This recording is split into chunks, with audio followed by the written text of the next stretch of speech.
जी हां, मध्य प्रदेश हुकूमत मुल्क की पहली ऐसी रियासत बन सकती है जहां हुजूमी तशद्दुद की रोकथाम के लिए कानून बनाया जाएगा। हुजूमी तशद्दुद रोकने के लिए हुकूमत असेंबली सेशन में बिल लाने वाली है। कानून बन जाने के बाद हुजूमी तशद्दुद के कसूरवारों को 6 महीने से लेकर 3 साल तक की कैद की सजा मिलेगी। फिलहाल इन मामलात में आईपीसी और सीआरपीसी के तहत मुकदमा दर्ज किया जाता है। तो मध्य प्रदेश ऐसी पहली रियासत बनेगी जो मॉब लिंचिंग को लेकर सख्त कानून लाने जा रही है। और 8 जुलाई से आपको बता दें कि मध्य प्रदेश असेंबली सेशन का आगाज हो रहा है, जो कि 26 जुलाई तक चलेगा। और इस बीच कमलनाथ सरकार ने ये फैसला किया है कि गौरक्षकों की गुंडागर्दी पर लगाम लगाने की वो कोशिश करेगी और इसका रास्ता इख्तियार किया गया है। बिल के जरिए अब सख्त कानून लाया जाएगा। एक तरफ हम देख रहे हैं कि मुल्क में मॉब लिंचिंग के वाकयात में लगातार इजाफा हो रहा है। इसी के चलते कमलनाथ सरकार ने यह फैसला किया है।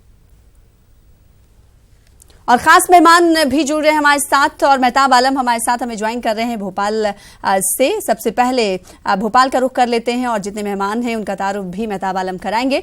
मेहताब आलम, सबसे पहले इस फैसले के बाद अगर लोगों का रद्द-ए-अमल जाने तो मध्य प्रदेश में कैसा देखने को मिल रहा है? कमलनाथ सरकार ने सबसे पहली रियासत ऐसी बन जाएगी जो गौरक्षकों पर लगाम लगाने की तैयारी कर रही है और बिल पेश किया जाएगा, कानून लाया जाएगा। जब कानून की शक्ल इख्तियार कर ली जाएगी तो जाहिर सी बात है राहत मिलेगी। लेकिन शुरुआती तौर पर रद्द-ए-अमल आप कैसा देख पा रहे हैं? लोग क्या कुछ कह रहे हैं? सना, जिस तरह से कल से खबर आ रही है कि कमलनाथ सरकार मॉब लिंचिंग और गोकशी के जो मामले जिस तरह से हो रहे हैं उस पर स्पेशल कानून लाने की बात करें। इस पर हमारे साथ जो है भारतीय जनता पार्टी की बात करें, कांग्रेस की बात करें, सीनियर जर्नलिस्ट की बात करें, मुस्लिम ऑर्गेनाइजेशन की बात करें, ये जो है या जमीयत उलमा की बात करें, तमाम लोग इस वक्त हमारे साथ मौजूद है। सबसे पहले हम बात जो है शुरू करते हैं। हमारे साथ डॉक्टर जावेद जो बीजेपी राष्ट्रीय जो है अल्पसंख्यक मोर्चे की राष्ट्रीय कार्यकारिणी में मेंबर हैं, उनसे जानते हैं कि एक कानून लाने की बात की जा रही है। आपको क्या लगता है इसमें कुछ होगा? देखिए भाई, कानून तो पहले भी बने हुए हैं, लेकिन ज़रूरत है इम्प्लीमेंटेशन की।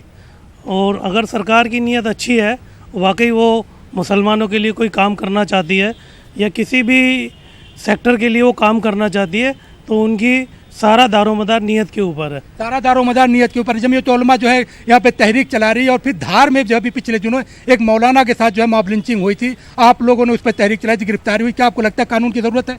बिल्कुल कानून की ज़रूरत है, पर कानून तो बनाए जाते हैं पर उसको अमली जामा नहीं पहनाया जाता। अभी धार में मसला हुआ, उस पर भी कोई कार्रवाई नहीं हुई और इससे पहले सैकड़ों मसले हो चुके हैं। बस आश्वासन दिया जाता है पर कार्रवाई नहीं की जाती। आश्वासन दिया जाता है, कार्रवाई नहीं होती। यहाँ पर कुछ और लोग भी हैं।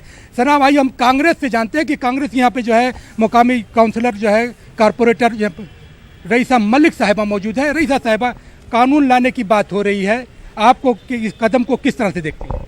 देखिए, ये कदम जो है बहुत ही सराहनीय कदम है। और अभी हमारे भाई कह रहे थे कि मतलब सरकार को सचेत रहना चाहिए, सरकार को अगर काम करने चाहती है तो कर सकती है। तो सही बात है, उनका कहना बिल्कुल सही है, क्योंकि कमलनाथ जी की सरकार काम करना चाहती है, इस और कदम उठाना चाहती है, मॉब लिंचिंग को ख़त्म करना चाहती है। इसलिए आज वो कानून बनाने की तरफ सोच रही है और कानून बनाने जा रही है। बीजेपी की सरकार ने ये परिपाटी डाली है मॉब लिंचिंग की। बीजेपी की सरकार के समय काफ़ी मॉब लिंचिंग हुई है, लोगों की इस तरह से आदत सी पड़ गई है उनको किसी भी मुद्दे को लेकर लोगों को सताना, मारना और उनकी जान ले लेना। तो अभी भी देखिए, प्रधानमंत्री जी हमारे मोदी जी हैं, बीजेपी की सरकार है, लेकिन उन्होंने भी एक बार घड़ियाली आंसू बहाकर रोकर जनता से गुजारिश की थी। जो प्रधानमंत्री मतलब अपने ही कार्यकर्ताओं से रो रो कर कहे कि भाई ये काम नहीं करना और उसके बाद उसके कार्यकर्ता नहीं सुने, तो बड़े शर्म की बात है। और स्पेशल कानून की बात हो रही है। कानून तो बहुत सारे हैं, अगर सरकार चाहती तो सजा दे सकती थी।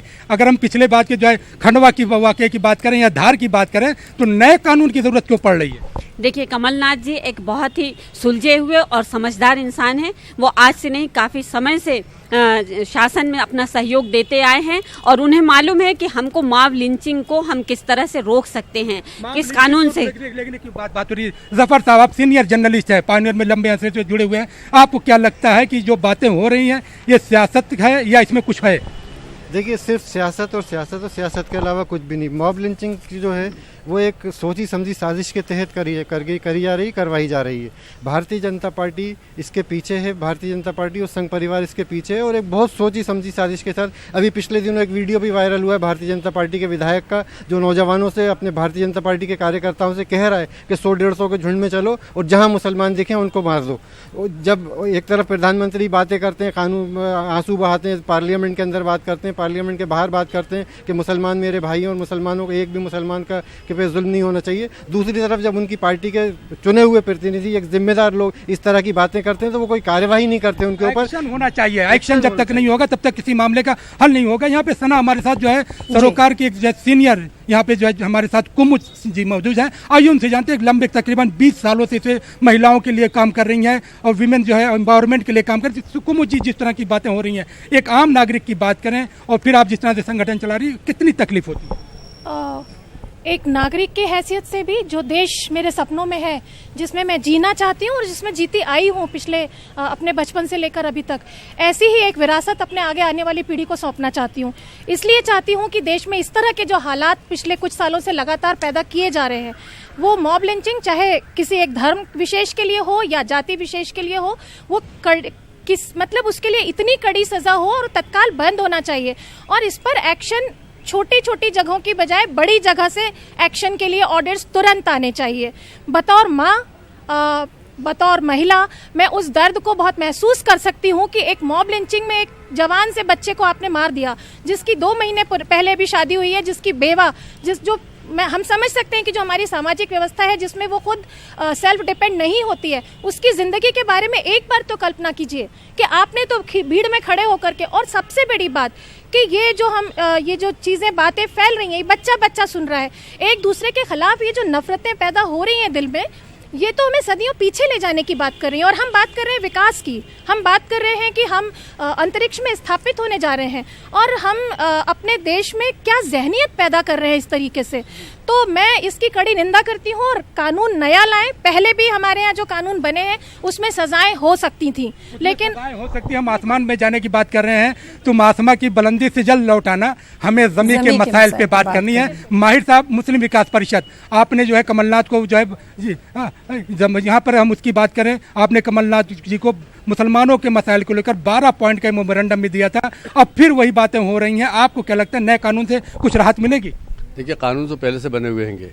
असल बात ये है कि उनकी सही इन्वेस्टिगेशन नहीं होती है, कि सही जांच नहीं होती है, केस कमज़ोर होते हैं। और अगर मैं ये कहूँ तो गलत नहीं होगा कि हिंदुस्तान के अंदर एक तबका, चाहे वो प्रशासनिक स्तर पर हो, चाहे सियासी तौर पर हो, चाहे सामाजिक हो, ये तबका एक बन चुका है जो मॉब लिंचिंग करता है। अगर प्रशासनिक व्यवस्था को हम देखें तो उसमें भी एक तबका बन चुका है जो सांप्रदायिकतावाद के चश्मे से देखता है और इस तरह के सामाजिक मामले हैंगे। सबसे बड़ी बात क्या है कि इस मुल्क के अंदर 2 टारगेट बहुत सॉफ्ट हो गए हैं, एक तो दलित और दूसरे मुस्लिम। दलितों के साथ भेदभाव होता है, मुस्लिम के साथ सांप्रदायिकतावाद होती है कि तो इस तरीके से एक सीधी सीधी राजनीति हो रही है और एक वोट बैंक का जो मामला है वो चल रहा है। और ऐसे परसेप्शन को बना दिया गया है कि पिछली जो 1947 से पहले का जो भारत था, वो जो मुगलों का दौर था, उसको लेकर झूठे इतिहास को गढ़ते हुए आज के एक तबके को कुंठित और हिंसक बना दिया गया है। समाज को जो है बजाय जोड़ने के तोड़ने की बात हो रही है। आपसे जानना चाहें कलीम साहब, आप एक एडवोकेट भी हैं। जी बिल्कुल, जो मामला इस तरह से दिख रहे हैं, ये तो जो मॉब लिंचिंग की घटनाएं हो रही हैं सीधे सीधे धर्म के नाम पे हो रही हैं, गाय के नाम पे हो रही हैं। तो ये तो 2 धर्मों को और देश को बांटने वाली सीधी सीधी सियासत हो रही है। और ये जो जुर्म है ये बिल्कुल काबिल माफ़ी नहीं है कि एक छोटी सी चोरी के लिए एक आदमी को जान से मार दिया जाए और उससे ये कहा जाए कि जय श्री राम का नारा लगाया जाए।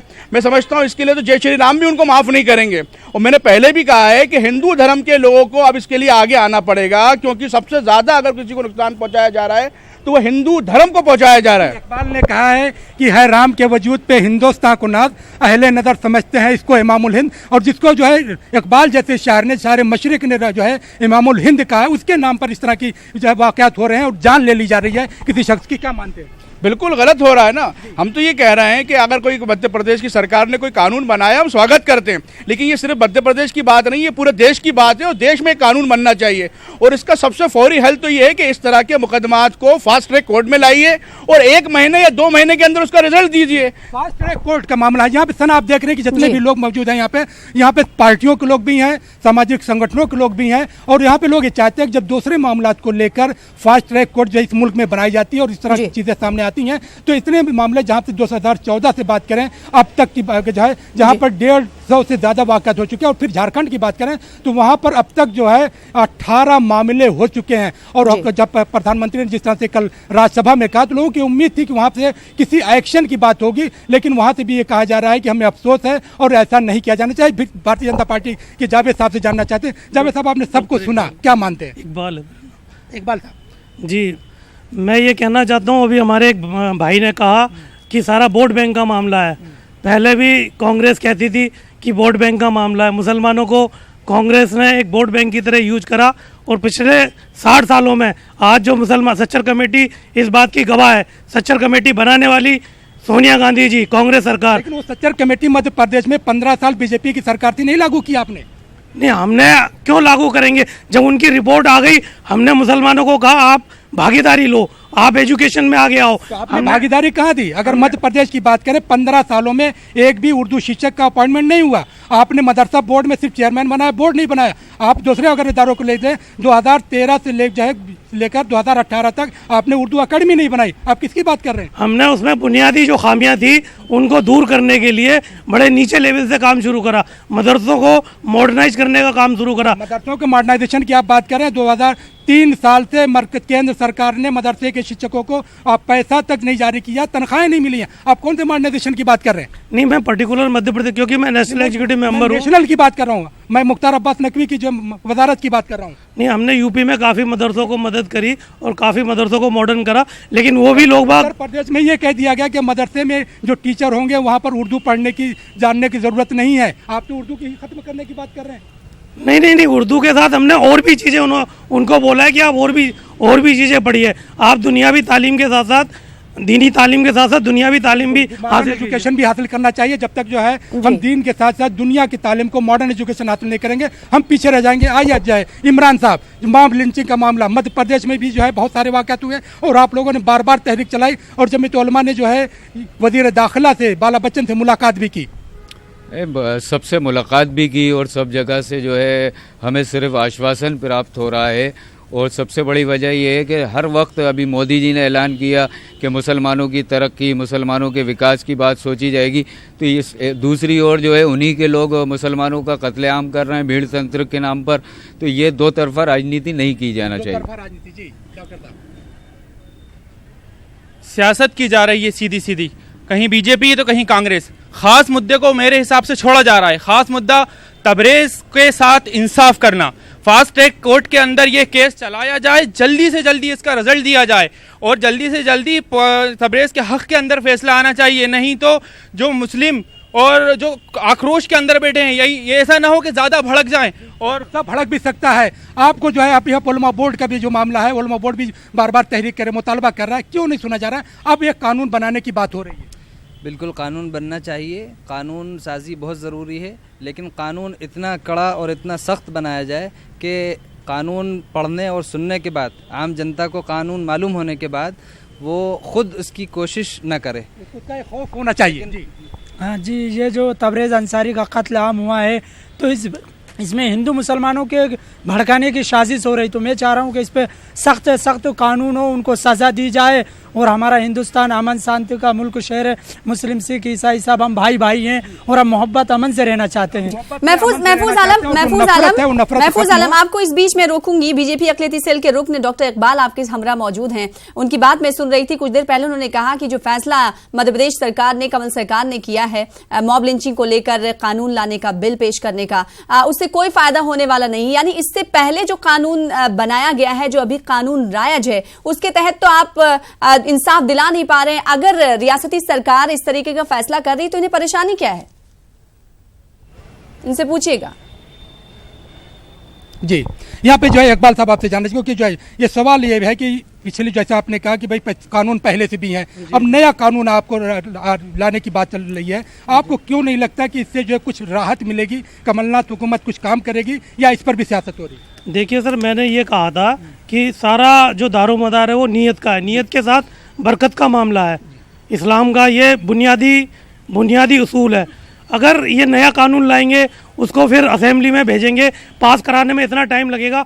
ऑलरेडी कानून जो है वो वहाँ पर हैं, सिर्फ नीयत है कि उसको आप सख्त से सख्त सजा दें, और सख्त से ऐसा कड़ा कानून जो पहले हैं, अगर उसमें कोई खामियां हैं तो आप उसको उसमें सुधार कर सकते हैं। और साहिबा, इकबाल साहब का कहना है कि नए कानून की ज़रूरत नहीं है, उनको यकीन नहीं हो रहा है कांग्रेस से क्या, उनको तो मुझे लगता है कि बीजेपी पे भी यकीन नहीं होना चाहिए, क्योंकि अगर वो बीजेपी पे बात कर रहे हैं नीयत की, और बीजेपी की अगर नीयत इतनी साफ थी तो उसने पहले कोई कदम क्यों नहीं उठाया, पहले सजा क्यों नहीं दी? आज इतनी बड़ी बड़ी बातें कर रहे हैं। 15 साल से इनकी सरकार थी, लोगों ने जो परिपाटी डाली है वो बीजेपी की सरकार में ही डाली है, तब इन्होंने इस बात को क्यों नहीं रखा? समाज को लेकर न रखते आप देश की शांति के लिए रखते, आप हिंदू और मुस्लिम दोनों भाई बहनों के लिए रखते। अभी हमारे भाई कह रहे थे तबरेज के लिए मुसलमान सड़कों पर आ जाएगा। मैं उनसे बताना चाहती हूं कि सिर्फ मुसलमान ही नाराज नहीं है, हमारे हिंदू नौजवान भी आज बहुत नाराज और खफा हैं। जो मॉब लिंचिंग का जो केस हो रहे हैं, एक के बाद एक हो रहे हैं, वो उनको भी अच्छे नहीं लग रहे हैं। वो जानते हैं कि ये इंसानियत का खून हो रहा है, किसी एक इंसान का नहीं, इंसानियत का खून हो रहा है। ये इंसानियत का खून हो रहा है। जो हम देखते हैं कि हमारे साथ कुमुद जी भी मौजूद है, जो सरोकार जो है यहाँ पे चलाती हैं। यहाँ पर मामला सिर्फ हिंदू मुसलमान का नहीं, बल्कि हिंदुस्तान को बचाने का है। जी बिल्कुल, ये इंसानियत को बचाने का, हिंदुस्तान को बचाने का पूरा मामला है। और जैसा मैंने पहले भी कहा कि और ये जिस तरीके की चर्चाएं हम लोग टीवी पर आजकल लगातार देख रहे हैं, जिससे दंगे और भड़कते हैं कि एक दूसरी पार्टियों पर आरोप लगाना, मुझे लगता है कुछ मसले तो ऐसे ज़रूर होने चाहिए जिसको बैठकर सुलझा लीजिए, बजाय उसको और उभारने के, बजाय उसको भड़काने के। तो महिला मुद्दा है, ये इस तरीके का मुद्दा जो देश दुनिया में जो हमारी बदनामी कर रहा है और हमको सिर को नीचे झुकाने को मजबूर कर रहा है। कम से कम ऐसे मसलात पर तो सारी पार्टियों को साथ आना चाहिए। और इस समय मुझे विपक्ष से भी शिकायत है कि उसकी आवाज़ जितनी इन मॉब लिंचिंग के समय सुनाई देनी चाहिए वो नहीं सुनाई दे रही है। अपोजिशन भी रोल प्ले नहीं कर रहा है। देखिए, ये बिल्कुल सही बात कही है कुमुद जी ने कि आज अपोजिशन का वो रोल नहीं है जो होना चाहिए था। सवाल ये है कि कोई हिंदुस्तानी अगर मरता है तो इंसानियत का कत्ल होता है। नबी पाक सल्लल्लाहु अलैहि वसल्लम का इरशाद है कि अगर एक इंसान का कत्ल होता है, सारी इंसानियत का कत्ल होता है। एक इंसान की जान बचती है, सारी इंसानियत की जान बचती है। तो इस तरीके से इंसानों के बारे में सोचा जाए, हिंदुस्तानी के बारे में सोचा जाए। आज अमेरिका में, यूरोप में हर जगह थू हो रही है और जिस तरीके से ये हालात बन गए हैं, ये आगे जाके भयावह होंगे।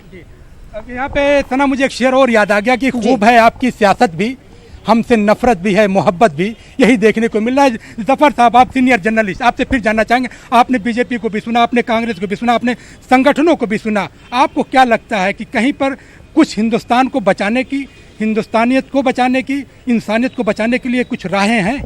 बहुत राहें हैं। सबसे पहले तो काम होना चाहिए, नफ़रतें को बीज बो दी गई, नफ़रतें इतनी ज़्यादा पैदा कर गई, उनको मोहब्बतों में तब्दील करने के लिए काम शुरू होना चाहिए।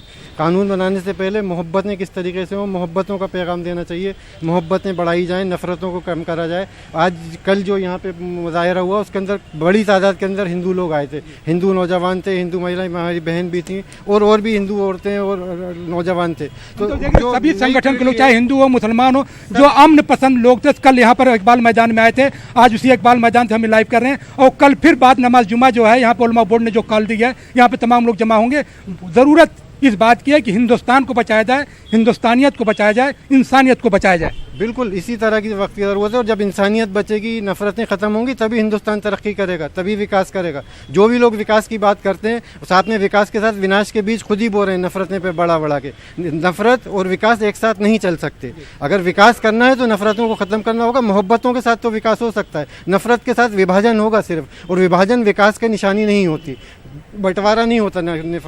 ये दुनिया नफरतों की आखिरी स्टेज पे है, इलाज इसका मोहब्बत के सिवा कुछ भी नहीं। तो सना, यहाँ पे जो लोग हैं, तमाम लोग ये तो चाहते हैं अगर कानून आ रहा है तो कानून आए, लेकिन कानून नेक नियति के साथ उसका निफाज अगर होता है तब तो उसका फ़ायदा है, अगर नहीं है तो इस तरह के कानून को बनाने से कोई फ़ायदा, कोई हल नहीं होने वाला है। और जब तक हम दिलों को जोड़ने के लिए कदम नहीं उठाएंगे, हुकूमतों के पास जो हमारे आइन है, जो हमारे कवानीन, उसमें सब कुछ मौजूद है। अगर हुकूमत की नीयत साफ़ है तो उसमें सब कुछ कंट्रोल कंट्रोल किया जा सकता है और जो लोग इसके लिए जिम्मेदार हैं उनको सख्त से सख्त सजाएं भी दी जा सकती हैं। सना लेकिन जिस तरीके से मेहताब आलम, मध्य प्रदेश हुकूमत ने ये फैसला लिया है, उस फैसले की सताइश की जानी चाहिए, क्योंकि अगर 2018 की हम बात कर लेंगे तो सुप्रीम कोर्ट, मुल्क की सबसे बड़ी अदालत की तरफ से कहा गया था कि मरकजी सरकार, रियासती सरकारें मॉब लिंचिंग को लेकर कुछ सख्त कानून बनाए। जब इस तरह का कानून किसी एक रियासत की जानिब से बनाया जा रहा है तो इसकी सताइश की जानी चाहिए। फिर बीजेपी को प्रॉब्लम क्यों हो रही है? अगर हमने वजीर आजम नरेंद्र मोदी को सुना, उन्होंने कहा कि मॉब लिंचिंग को लेकर सख्त कानून बनाया जाना चाहिए,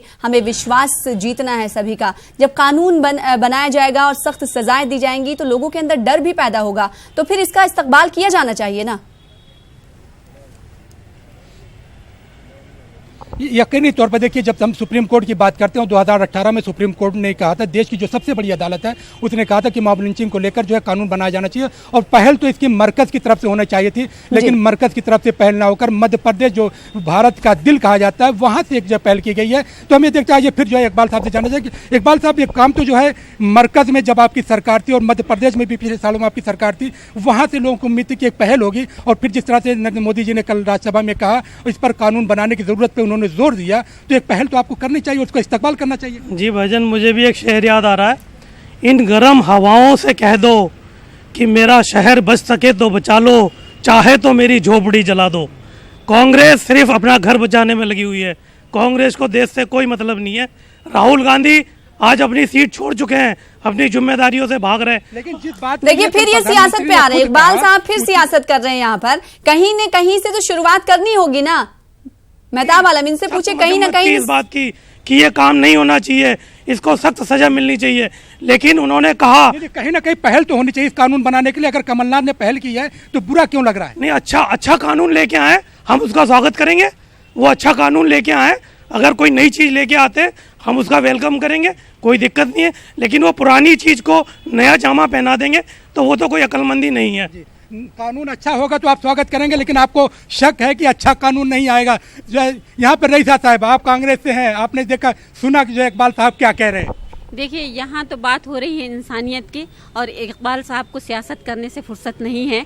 और अगर इतना ही समझदारी थी, इतने वो था, तो 15 साल सरकार थी, पहले ही ये बातें कर लेते तो ज़्यादा बेहतर होता। अभी राजनीति करने की ज़रूरत यहाँ पर नहीं है, सियासत हमें नहीं करना है। हमको तो ये देखना है कि हम मॉब लिंचिंग से अपने प्रदेश को और देश को कैसे बचा सकते हैं, लोगों को आपस में लड़ने से कैसे रोक सकते हैं, लोगों के दिलों को टूटने से, लोगों के घरों को बिखरने से, बच्चों के भविष्य को बर्बाद होने से हम कैसे रोक सकते हैं। चाहे वो कानून के जरिए रोका जाए, चाहे वो सजाओं के जरिए रोका जाए, या फास्ट ट्रैक कोर्ट में केस चलाकर रोका जाए। ये एक पहल है कानून बनाने की। अगर मोदी जी ने उसका अपनी इच्छा जाहिर की है तो सबसे बड़े तो मेन मोदी जी ही हैं, सबसे पहले पहल उन्हीं को करना चाहिए थी। और आज उन्होंने पहल ना करते हुए घड़ियाली आंसू रोते हुए एक बात ही कही है और इस पे इम्प्लीमेंट किया है हमारे मध्य प्रदेश के मुख्यमंत्री जी ने। तो अब इसकी सराहना करना चाहिए। अभी हमको कुमु जी, आपसे जानना चाहेंगे, जो कानून लाने की बात की जा रही है, आप इसको कैसे देख रही हैं?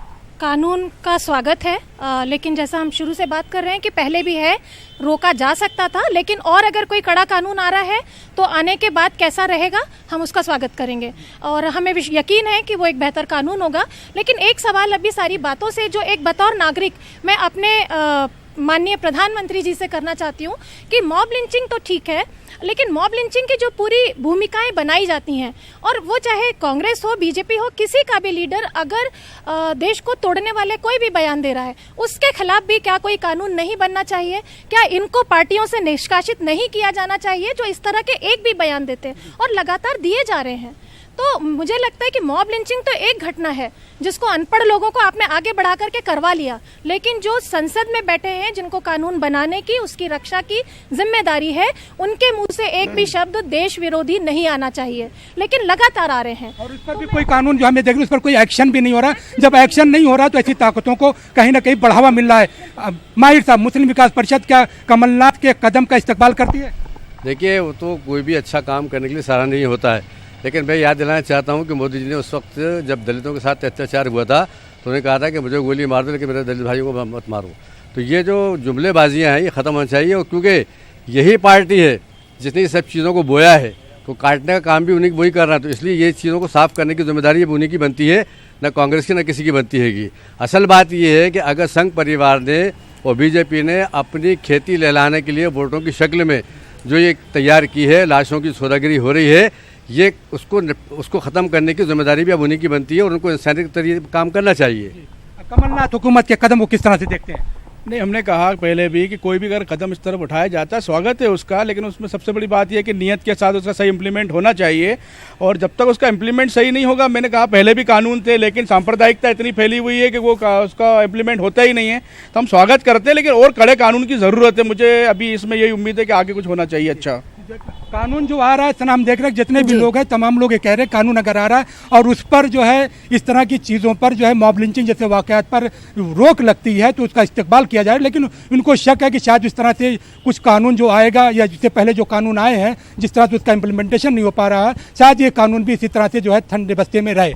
जाहिर सी बात है, अब ये देखना होगा कि कमलनाथ सरकार ने जो फैसला लिया है उस फैसले पे किस हद तक अमल दरामद किया जाता है। और हालांकि कमलनाथ सरकार के इस फैसले की सताइश की जानी चाहिए। बेहद शुक्रिया मेहताब आलम जुड़ने के लिए और तमाम लोगों से बातचीत करने के लिए, उनका भी शुक्रिया अदा करिएगा क्योंकि आवाज हमारी वो नहीं सुन पा रहे हैं। फिलहाल इसी के साथ दीजिए मुझे इजाजत। आदाब।